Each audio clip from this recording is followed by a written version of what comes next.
Okay. Hello everybody and welcome back to the United Stand. Liam Delap to Newcastle. Newcastle trying to steal Liam Delap from Manchester United and Chelsea as they enter the race to sign him. United confident on it. Why would Liam Delap go to Newcastle? Get your comments in down below and we'll get the news out on that. Also, Cunha, terms looking like they're getting close. Fabrizio Romano has been speaking about how the project, the terms, the salary with Cunha is nearly done. He could be Manchester United's first signing of the summer and the first summer signing for Ruben Amorim. How close are we on that?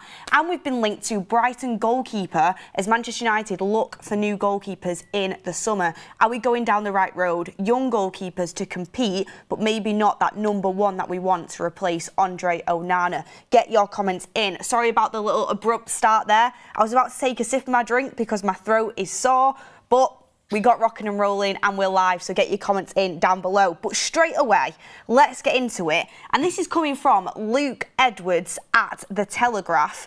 He is really good on Newcastle stuff and he has put out exclusive. Newcastle United are looking into signing Liam Delap from Ipswich as they gear up for ambitious summer recruitment drive at Newcastle United. So, Newcastle looking at signing Liam Delap. I understand that there's many clubs in the race to sign Liam Delap because of that 30 million relegation clause. Chelsea really want him. United are front runners. There'll be other clubs looking at him as well. Liam Delap is coming from his side that he ideally wants Champions League football. United feel confident to do that deal whether or not they get into the Champions League by winning the Europa League.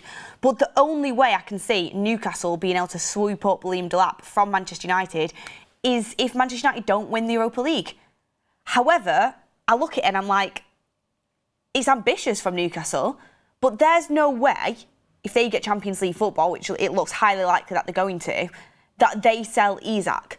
So if you're Liam Delap, why would you go to Newcastle to just sit on the bench every week and then play when Isak gets injured or he needs a rest? You come to Manchester United and you are absolutely starting up front, week in, week out, unless we do a blinder and randomly sign Osman at the end of the transfer window out of nowhere, which I don't think will happen. If we sign Liam Delap, I don't think we sign any other strikers. Højlund, who knows what's going to happen with him. Xerxes probably seen as more as a number 10, versatile type striker. Cunha, Amorim sees him as a number 10, versatile type striker. You'll be starting week in, week out for Manchester United. And if you're Liam Delap and if you're his advisors as well, you look at it and you say, and you think, where are you going to get the most game time? Because Liam Delap will be eyeing up that striker spot, number 9 spot in England to take the air of Harry Kane. You know, Harry Kane is still obviously going to be, the starting striker for England, but he's not getting any younger and he is getting into the later stages of his career. He'll be looking at that and he'll be looking at where I can get the most game time. At Newcastle, there's absolutely no guarantees over game time and Isak is further ahead in his development and is a better striker than him. So we will be starting up front. So I don't think Newcastle are much to worry about. I mean, Newcastle are also in the race for Cunha as well, but Ben Jacobs put out there that Cunha would prefer Manchester United over Newcastle. And then when you look at where we're at, and you look at the fact that Newcastle are going to have Champions League football and Manchester United, it kind of hinders on that trophy, and Cunha yet would still prefer to join Manchester United, it shows we still have that little bit of pull. Newcastle are a better project than us right now. Eddie Howe's doing a great job. They've just won a trophy. They look like they're on an upwards trajectory. Manchester United, they're in turmoil right now. However, a lot of people have faith and hope in Ruben Amorim. And we still, it's dwindling season upon season, have that we're Manchester United pull still just. Will Liam Delap look at it that way? I mean, Chelsea are a big one. The striker domino effect is going to be absolutely massive in the summer, as I've said. But what I would say is definitely take note of this coming out from the Telegraph. Newcastle are going to be ambitious this summer window. They want to back Eddie Howe. They've not been able to spend much money because of PSR and FFP, even though they've got massively rich owners that stop them from spending money. Eddie Howe is still delivering. They're going to want to back him and they're going to look to bolster them forward lines. There's been talks of them wanting Cunha, there's been talks of them wanting Mbeumo, and now they want to enter the race for Liam Delap. It's definitely something to watch. And you never know as well that Newcastle, I don't think they will. I do think Newcastle will be where... Not Newcastle. I think Isak will be wearing a Newcastle shirt come the start of next season, and I think he will continue to wear it throughout the season next season. I know the transfer window doesn't end just when the season starts. Basically, I think Isak will stay at Newcastle, but there is a slim chance that Liverpool could come in and offer a mouth-watering fee for Isak, and Newcastle might cash in on that in terms of FFP and PSR, and they might take the money. And then, if that striker position is open, the battle for Liam Delap becomes a lot bigger.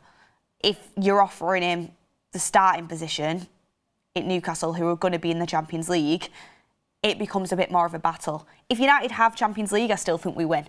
But if we don't, it'll be tough. And, you know, I see a lot of people in the chat saying, oh, we want Osimhen, we want Gyökeres, we don't want Delap. We've been over this. I know Delap isn't everybody's first choice. He's not my first choice. I still would be excited by the signing, and I still think he's an improvement on what we've got. But you could be in a situation come the summer where, you know, Chelsea or Newcastle end up getting Delap, Osimhen goes to Saudi, Gyökeres is at Arsenal. Where do Manchester United go then?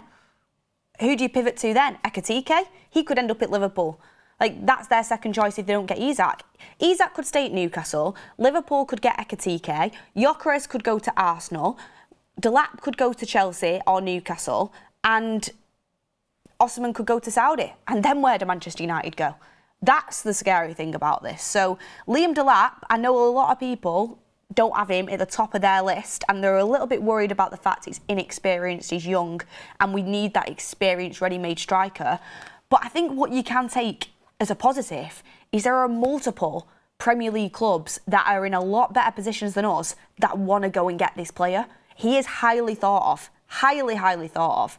And that makes me feel a little bit better about it, that there's a lot of different scouting departments that are looking at this player and thinking, we want to bring him in. And that puts you in good stead. It's not a guarantee that he's going to be successful, but he is an improvement. Joe90 says it's because he is cheap. Yeah, you do have to look at the money. A lot of people are looking at that and thinking 30 million plus probably a little bit of added fees is an absolute steal for a player of Liam Delap's quality and his age and his potential, and they're probably looking at a potential sell-on fee. They will be looking at that. Football is also about business as well. As much as you don't like it to be, as football fans, you wish that side wasn't there. People will be looking at the price, and you factor that in. But that's how it's different to previous deals we've done before. Højlund was 72 million. We're never going to get that back for him anytime soon anyway, unless he takes a drastic turn. Liam Delap coming in for 30 on an upwards trajectory, it looks more beneficial and it's not as risky financially. It's risky in terms of whether he's going to be able to deliver on the pitch. Absolutely. He's done really well this season, but it's his first season in the Premier League. You look at his attributes and he's more developed than Højlund, he's better than Højlund, he's way better at holding off defenders, he's way better at bullying defenders in the box, he's way better at movement in the box and getting on the end of chances and creating them, you know, turning them half chances into big chances for himself. His goal scoring record this season is better than his, in a side that also doesn't score many goals.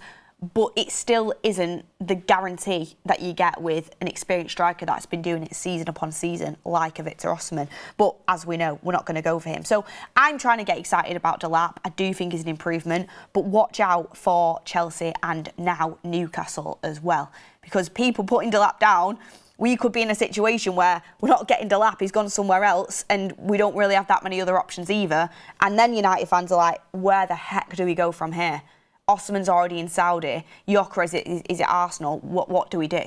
And you don't want to be in that situation because Manchester United, without a doubt, need a good number 9 coming into this football club in the summer. I think we need an elite number 9, and I believe we should be going all out for Osimhen, but we're not doing it. So don't miss out on the next best thing, which is Liam Delap. But Jason Wilcox is very confident in this, I'm hearing. He's got that relationship with Liam Delap. I actually just saw it come out on Twitter, I think it was like a couple of hours ago, that Southampton tried to sign Liam Delap. They put a bid in for him, but that was actually the year before Jason Wilcox joined. So maybe Jason Wilcox was already, you know, talking to people at Southampton. He's basically putting his reputation on the line by going for Liam Delap and pushing for him as much as he is. He's doing that. I mean, we saw Jim Ratcliffe's quote, "We don't have data, we have Jason Wilcox's eyes." I mean, that is huge pressure on Jason Wilcox because we know what happened to Dan Ashworth. You know, he got the sack and we've not really heard much since about why. Jason Wilcox has got to get his recruitment right, and he'll know that a lot of people have prejudice and have question marks over Delap, yet he's pushing and he's pushing. He really does believe in this player. But does he have other networks of players that he's looking at?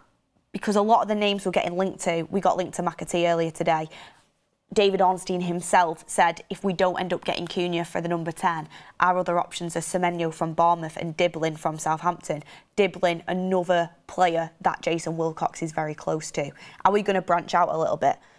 If Delap works out, everyone will be giving Jason Wilcox a massive round of applause and he'll get the plaudits for it. But it is a risk, but you should back yourself. If you're in that sort of position as technical director at Manchester United, and you've been put there, you know, by a team of experts, which is what we now have, according to Ineos, you should absolutely back yourself and back your reputation. And his reputation is on the line with this one. So hopefully we get it done and hopefully he does work out. But that's the situation on Delap. AJ TV says, is it deal done for Cunha? Big up, Beth. I'll get onto that now.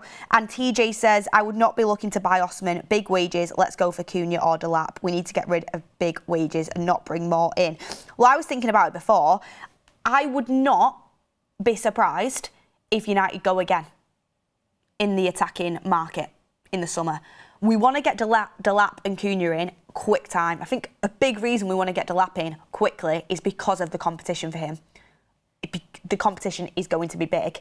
If we get them in quickly, I would not be surprised if Manchester United try and add to that attacking line later down the line in the window when we've got our sales in and we've got our ducks in a row in the transfer window. I would not be surprised one bit. And I was thinking to myself, if we had Delap, Cunha and Mbeumo, I would be absolutely over the moon. 3 solid Premier League players that takes this attack up levels. Even a Ryan Cherky. His release clause is 20 million. I mean, Mbeumo is an absolute dream of mine, but I think it's a little bit greedy to maybe ask for all 3 of them. And I think Brentford will demand quite a decent fee for him. Because, I mean, his output this season is incredible. 18 league goals so far, and the season's still going. It's massive. However, there's other options there that can bolster Manchester United's attack, and I don't actually think Cunha and Delap will be the end. So if you've got a bit of depth there, I would be happy with that, and it does improve us and take us up quite a few levels, definitely. But I'll bring the Cunha stuff in now and get your comments in as well. A lot of people talking about options that they would want in the chat. Mbeumo will cost a lot, says Amer. I think it's rumoured to be around 45 to 50 million. That is obviously a lot of money. It just depends how much we get in sales and where we want to prioritise the money. But this is what was coming out from Ben Jacobs, and I will bring the Cunha stuff in a second. Ben Jacobs did say Manchester United are trying to do both Cunha and Liam Delap deals early and will be able to fund both before any outgoings. However, financials haven't been agreed or even discussed yet. Key meeting likely to be next week. A lot of United fans will get excited about this. Wow, we can sign Liam Delap and we can sign Cunha before we even sell anyone. Like, I thought we were meant to be broke. The wording of it, to me, it makes you think that straight away in the window, Cunha and Delap will be holding up United shirts before we've even sold anyone. It really does depend on when these deals take place. We are broke. Sergeant Ratcliffe has put that out there, and the reports have come out that financially Manchester United are massively up against it in terms of FFP and PSR. Winning the Europa League obviously does help that. But it just depends when we make that first payment for a Cunha or a Delap. If we make it before July the 1st in this current financial year, we will, from what I've heard, we will be breaking PSR and FFP. If we make it after July the 1st in the new financial year, we'll probably be in the clear. So it really just does depend when we agree to make them payments with Ipswich for Liam Delap and with Wolves for Cunha. If it's before July the 1st, from what I've heard, we would have to sell players. If it's after, then we won't need to sell players because it's the new financial year in terms of PSR and FFP on the books for Manchester United. So the wording of that makes you think, yes, straight away, June the 1st, we're going to be in there for Delap and Cunha, and we might well be. But I don't think any signing will be official until after July the 1st. I think terms will be agreed and we might be able to get the deals wrapped up, but July the 1st is the big point in which Manchester United will be looking at for the new financial year, and we might not sell anybody before that. Ben Jacobs is right, we might not have sold Sancho, we might not have sold Rashford, we might not have sold Anthony, but it'll be the new financial year, which means Manchester United can register Delap and Cunha without going into this previous financial year, where they'd be up against it in terms of PSR and FFP. So it's very interesting how all the finances work, but July the 1st is the key number in this. But on the Cunha stuff, because Ben Jacobs did say there that financials haven't been agreed or discussed yet, key meeting likely next week.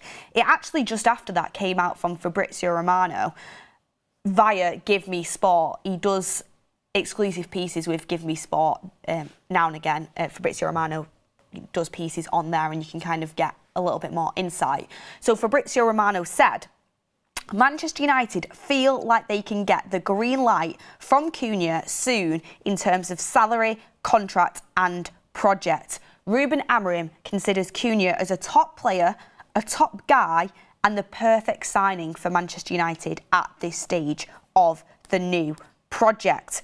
So Cunha, it is a Ruben Amorim signing. This is what we keep hearing from Fabrizio Romano. Obviously, we have our recruitment team and we have our technical director in Jason Wilcox, but I feel like it's Ruben Amorim that's massively pushing for Cunha, and I think the whole recruitment team have decided on it, and this is why I keep thinking about Jason Wilcox. He's there looking at Diblin, McAtee, Delap, players he's previously worked with, are we going to branch out? And Ruben Amorim's there like, Cunha is my top choice for number 10. So it looks like Ruben Amorim is going to get his top choice for a number 10 at Manchester United, which is great news. And what I saw as a key thing in there is Ruben Amorim doesn't only see him as a top player, but he sees him as a top guy as well. There's been so many comments from other fan bases and, you know, the media talking about, oh, he's a bit of a loose cannon. You know, he's got sent off quite a few times this season. Cryptic social media posts at Manchester United signing another disruptive player. And I just want to nip that in the bud right here and now. Ruben Amorim would not sign a player that doesn't have a good personality. It's one of his absolute non-negotiables. You must have a good dressing room personality, and it's something he looks into deeply. What Cunha has is passion. You know, he's got that little bit of arrogance because he believes he's good enough. He probably does get frustrated, the fact he's the best player, you know, in that Wolves side, and he wants to go and compete at maybe a higher level. Some would say, why is he going to Manchester United then? But yeah, he wants to win. He wants to win when he's on the football pitch. I like that. And some of Manchester United's most successful players had that edge to them, you know, had that spikiness, had that, you know, that bit of aggression that you need. Wayne Rooney, Eric Cantona, even Bruno Fernandes has a little bit of a spike. Like, you want players that will do everything on the pitch to win. It's not as if he's doing a Jadon Sancho, not turning up to training on time and looking like he doesn't give one when he's on the football pitch. Like, he actually, you know, he will go on there and give everything for you because he's a winner and he wants to win. And yeah, okay, that might cost you. He might get a red card, you know, every now and again. He might do something that's going to frustrate you. But what you get back is way more. And he's absolutely a top player. And I like a personality of a player that's going to have that little bit of grit when they're on the pitch. I think we need more of that. I think we need more players that are going to give it and are winners on the pitch and aren't going to settle. And I think Cunha does bring that. So I don't worry about his personality. And obviously, Ruben Amorim doesn't. He really likes Cunha and he's his top choice. And finally, we've got a manager with good talent ID. Finally, we've got a manager with good talent ID. But the reason why I've put terms agreed ? On the title there, because another key thing to pick out is that United feel like they can get the green light from Cunha soon in terms of salary, contract and project. It's looking very likely that Cunha is going to be wearing a Manchester United shirt. He wants to join Manchester United, and I think we'll be able to agree a wage with him in personal terms quite quickly. He's currently on 150 grand a week at Wolves though. Quite a big wage. Quite a big wage. What he ends up getting in Manchester United, I'll be very interested to know. He's 25, going to be turning 26. He's at that age where he's going into his prime. He's going to come in. He's going to be a starter. I think United will give him quite a decent wage, but it won't break the wage structure, which kind of fits in what we're looking to do. He's going to be the signing where he comes in. He's going to take us up levels. He can't do it all on his own. We need other first teamers as well. But he's going to take us up levels. He's going to be in the starting lineup near enough every week, I would imagine. And he's going to be one of the better players on our team. So his wage is obviously going to reflect that as well. I also don't think Manchester United would be letting it go out there from Fabrizio Romano that we're confident we can agree terms with Cunha. We're confident this deal is going to get done. He's the #1 priority. Amorim loves him. You know, meetings are being held next week. That wouldn't be going out if we weren't quite sure that he was going to be our signing, that he was going to be our guy. I know last summer United were quite confident on Elise, but it was never like this. With Elise, it was like, we'll need to sell Jadon Sancho first. We'll need to do this. We'll need to do that. And we just weren't in the position to fully push ahead with it. This is more advanced than what Elise was last season, from my memory. Like, it does feel like we are very confident in getting this Cunha deal done, which is music to my ears. And if you, like I said, if you can get him and Delap done early, Delap will be a question mark because of the amount of competitors that will be there. Cunha will still join us even if we don't have Champions League football. He's in here for the long haul. He's bought into Ruben Amorim's project. He really wants to join United. I absolutely love that, by the way. Cunha I'm less worried about. Champions League football could be a deciding factor on whether we end up getting Delap. But if we can get them done early, I genuinely do still see United signing another attacking player at some point in the window, which would be exciting because our attack, like David Ornstein said, that's where Manchester United are focusing their energy in this summer window. And that's exactly what we need to be doing as well. We're not scoring enough goals, nowhere near enough. Rob Always United says, Beth, I think Delap is a physical poacher. He's physically better than Højlund without a doubt. I See Dead Body says, Beth, you're amazing. Just wanted to mention it. Oh, thank you very much. I really do appreciate that super chat. Thank you. We've got Lucifer saying, with how many young strikers we have, now would be the time for a Cavani type signing. Lol, we did it backwards. Honestly, don't. I actually watched Mamma Mia, not last night, the night before. And do you know when they sing the, I'm not going to sing it because I don't want your ears to bleed. Is it Gimme, Gimme, Gimme a Man After Midnight? I couldn't stop singing the Cavani song, Give It, Give It, Give It to Eddie Cavani. And I was just thinking what I would do to have him in this squad right now. What I would do. Absolutely class. And he could teach the likes of a Højlund and a Delap and a Xerxes so much. Like, he was absolutely incredible in terms of his movement and his how much of a professional he was.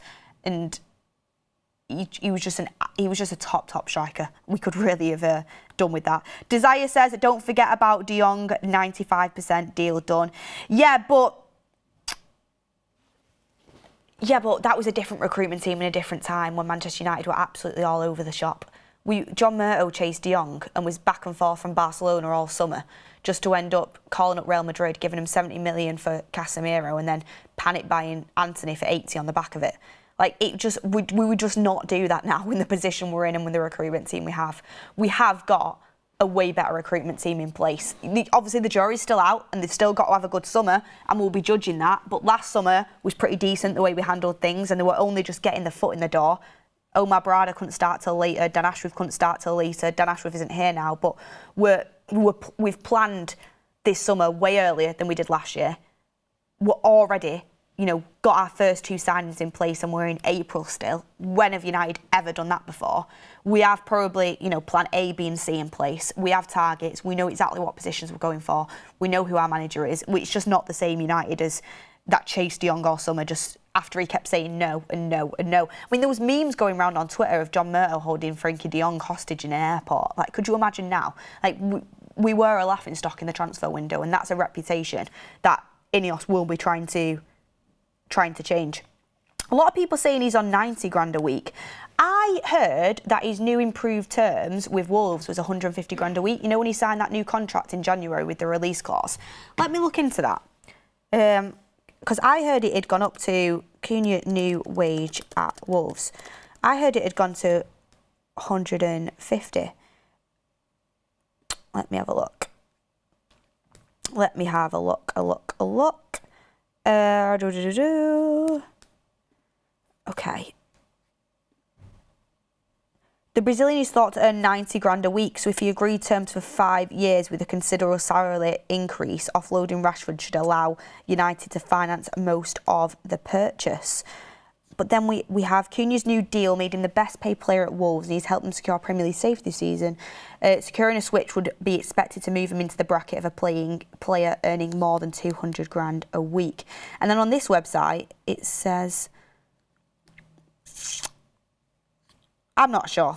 I got told it was 150, but The Guardian and other outlets are saying it's thought to be 90 grand a week. I don't think anybody knows 100% specifically what it is, but he is the best paid player at Wolves. Maybe it is 90 to 100 grand a week, maybe it is. But it's still quite a significant wage for a Wolves player, and he will be wanting a salary increase at United. But it will fit into our wage structure, it absolutely will. I'd expect a player of Cunha's quality, at his age, and what his importance is going to be to this team, and the fact he's got a good injury record as well, which is something, you know, you'd look at.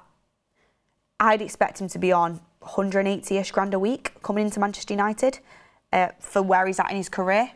Maybe you guys might think that's a bit on the high side, but for his age, his experience, what he's going to bring, what he's already proved in the Premier League, that's what I'd expect him to go on to. He's going to be one of the more senior players in that dressing room. That's what I'd expect him to go on to. Tulip says, Cunha is perfect, Delap, no thanks. Well, that's the news on Cunha and Delap. Both look very close, but Newcastle have entered that race for Delap, so keep an eye on it. And be careful what you wish for. Everyone in the chat saying, we don't want Delap, we want Gyökeres or Osimhen. We could be in a situation where both of them are off the table and so's Delap because he's gone somewhere else, and then United are scratching their heads looking around for who's the next best option. So let's just see how this Delap deal plays out. Last thing I wanted to bring in is the goalkeeper situation. So David Ornstein did say it wasn't in Manchester United's plans to go for a new number one this summer. They were expecting Andre Onana to kick on. They are hoping he's going to have a redemption because they didn't factor in planning for a new number one goalkeeper. You know, their focus this summer is the attack. That's where they want to look at. The goalkeeper was not something they wanted to prioritise. However, we know that Ruben Amorim, a couple months ago, behind the scenes, you know, he wants a new goalkeeper. He wants a new number one. And can Manchester United afford to go into another season relying solely on Onana? They can't. He makes too many mistakes. He makes too many blunders. Andre Onana, you know, he can have some games where he's solid and he's decent, but then he has a few games in a row where it's mistake after mistake. It's like you just can't have that if you're trying to be serious across a Premier League season. And, you know, he cost us Champions League the first year he's in. You think it's first year, you know, you're taking David De Gea's place, you're taking on a massive role at United, you know, you have a little bit of grace. Nearly cost us it again with Leon. I mean, you have to be able to rely on your goalkeeper. Every goalkeeper's going to make a mistake, especially when you're on the biggest stage like you are at United. Like, look at Emi Martinez. He was, in my opinion, one of the best goalkeepers in the world. And I think he's had a shocker for Villa over the last month/couple of months. Every time I watch him, he looks like he's got a mistake in him. So keepers can go through peaks and troughs. All eyes are on you when you're at United. But the amount of mistakes that Onana makes, it's just not acceptable. And you're just not comfortable with him in goal on a consistent basis. So United are going to have to pivot and go for a goalkeeper in the summer.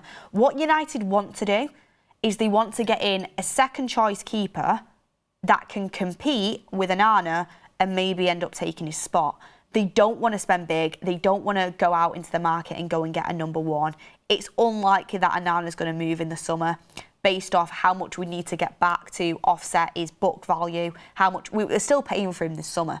As much as United probably, if they could, and Amorim, if they could, would want to move him on, it's going to be unlikely. He's just moved into a new property, I hear, you know, in the Manchester area. His family is settled. He doesn't want to go himself. It's going to be difficult to move Onana out of United this summer. Might happen. It's going to be difficult from what I'm hearing. Therefore, United can't afford to go and splash 40, 50 million on a new number one to replace a keeper we're still paying for. He's on pretty decent money and he's United's number one in Onana. You've got to do it strategically. Looks like Bayindir is going to move in the summer and Bayindir should move on. I know he's not had much of a chance at United, but if two managers don't put you in line to get game time over Onana, and you can't displace Onana after the shockers he's had. Like, really?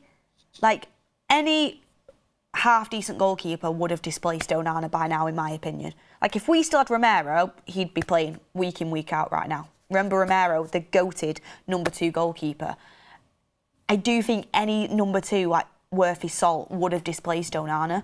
And Bayind's just not been able to do that under 2 managers. Maybe it's been unfair, the lack of game time, but that's the situation we're in. He's probably going to move on. So United are going to be in the market for a second-choice keeper. Apparently Tom Heaton might go as well.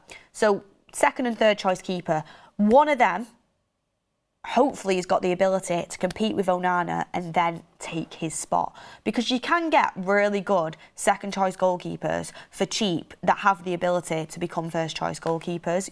You can do that. You've just got to get the scouting right, and you've just got to get the recruitment right, and you know, go and get a keeper that doesn't mind, you know, not being number 1 at first, but you have that chat with him, like, there is opportunities for you to compete with Onana, and you will have game time, and you will have the opportunity to, if you do well enough, you know, compete and make yourself number 1.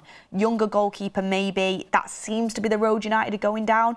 I've said, in my ideal world, I'd want an experienced goalkeeper that can take on the pressure of wearing that goalkeeper jersey for Manchester United, because huge pressure comes with it, and is experienced and just, you know, can be that experienced keeper. I spoke about Lunin from Real Madrid. I think he would be a great option. 26, I think he is stepped in for Courtois when he was injured and was fantastic. Real Madrid, one of the biggest clubs in the world, if not the biggest. If you can do it there, you could do it for United, but you'd probably need to guarantee him first team football, and we probably won't be able to do that. It looks like United are going down the young keeper route. So we have been linked to a new goalkeeper. We keep getting linked to different young goalkeepers. None of them absolutely massively catch my eye, but then again, I don't know much about these keepers, so I'd have to look into them more to make a valid judgment. This is what has been coming out from TalkSport. United are going to be doing work on the goalkeeping department this summer. Whether that is number 1 remains to be seen, but behind Andre Onana or whoever it may be, they want options. So it's not surprising they are assessing their options, and Rushworth is on their radar. Goalkeeper Carl Rushworth is one to watch this summer. He's ready for a new challenge after finding his route to the first team blocked by Verbruggen at Brighton. Manchester United among the clubs looking for a new homegrown talent for their keeper department. So are West Ham United. The highly rated 23-year-old is currently number 3 at the Amex, behind Verbruggen and Jason Steele, although it is understood he could cost somewhere in the region of $5 million. So I did a little bit of a look into him before I did the show. Obviously, I didn't do too much. I don't know much about him. Obviously, he's the third choice keeper for Brighton. But what I do think is, you know, we're looking for a new homegrown keeper, young keeper. Rushworth, he's done well on loan, got recalled when Steele had to undergo surgery, and a lot of people around Brighton, from what I could gather, wanted him to be given a chance. He is quite highly rated. We have Eli Harrison, who has recently signed a first team contract, if I'm not mistaken, and he is one of the best prospects in his age range of a young keeper coming through. So are we not looking to, you know, look to our academy, look to our youth? Eli Harrison is highly rated, has had a great loan spell, has done really well in the academy as well for Manchester United. He's 19, one of the best in his age group. A lot of people looking at him thinking he's going to be, you know, an absolutely brilliant keeper in a few years. 19 is young, but can we not look to our youth?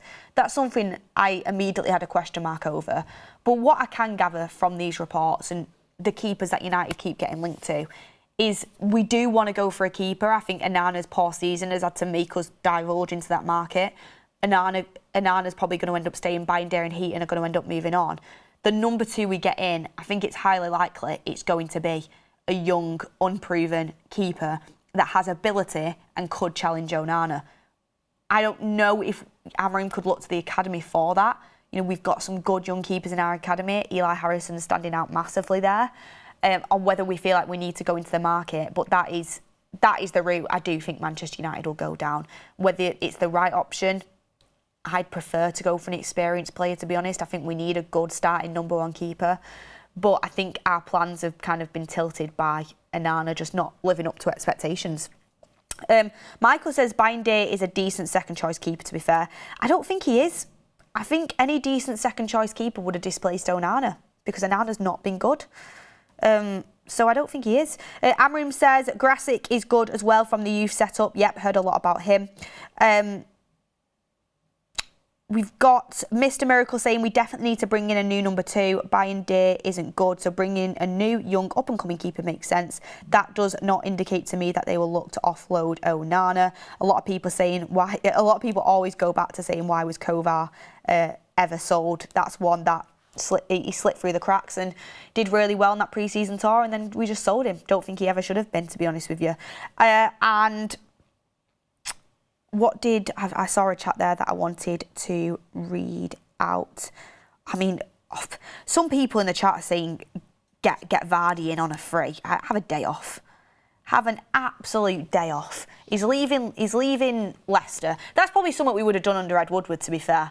Bringing Vardy in on a free, however old he is. Vardy is an absolute Premier League legend. I mean, his career was fantastic, but absolutely no way at all. No way at all. Any last super chats? Young up-and-coming keeper that can challenge Onana. I'll settle for it.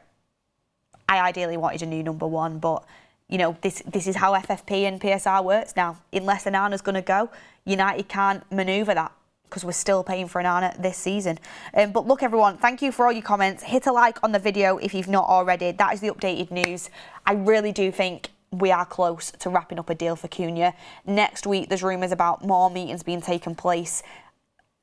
Champions League football isn't an absolute for Cunha, so that is something we could wrap up quite quickly before we even play the Europa League final. It'd be great to have that personal terms in place, ready to go for when the transfer window opens, and it's something we can all get really super excited about. But get your comments in down below, your thoughts. Do Newcastle have a chance of stealing Delap from us?